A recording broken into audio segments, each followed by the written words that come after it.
Ain't no mountain high enough ang tila motto ng isang government worker/mountaineer sa Pampanga. Achieve niya ang pag-akyat ng mga bundok kahit pa may kakaibang itsura ang kanyang mga paa.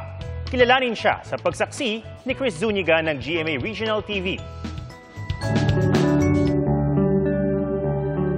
Mapa Mount Pulag o Mount Pinatubo, mayaman sa magandang bundok ang Pilipinas. Kahit mahirap akyatin, tila heaven ang feeling kung ang tuktok ng mga ito tagumpay na mararating. Gaya ni Bob Turato, IT professional sa Treasury ng Florida Blanca, Pampanga. Stress reliever daw niya ang pamumundok. Imbis na po mapagod ako sa pag-hike, siya pa po yung siya pa po yung pahinga ko eh. Hindi lang ang tayog ng mga bundok ang kanyang nakakonquer, pati ang kanyang kondisyon mula ng ipanganak. Meron kasi siyang clubfoot. Paloob ang pwesto ng kanyang mga paa, animoy permanente na siyang natapilok. Sa una po, mahirap sir. Pero yung tumagal naman po, is yun po. Mas naano na po ng katawan ko. Mas lumakas po yung resistensya ko. Tsaka yung stamina ko po.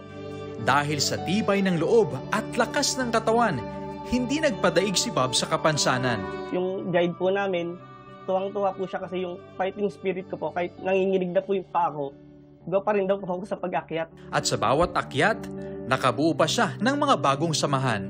Kahit di po kami magkakilala, ayun po magiging, parang magkaibigan na po yung turingan po namin. Tapos tulungan po. Sabi nga nila, the best view comes after the hardest climb. At para kay Bob, baliwala ang pagod at kapansanan kung ang kapalit, kalikasang sadyang napakarikit. Hindi niyo po mapupunta yung magagandang spot kung hindi ka aakyat ng bundok. Hindi ka po mapapagod kasi kailangan po makita yung ganda ng kalikasan po. Para sa GMA Integrated News, ako si Chris Zuniga ng GMA Regional TV, ang inyong saksi.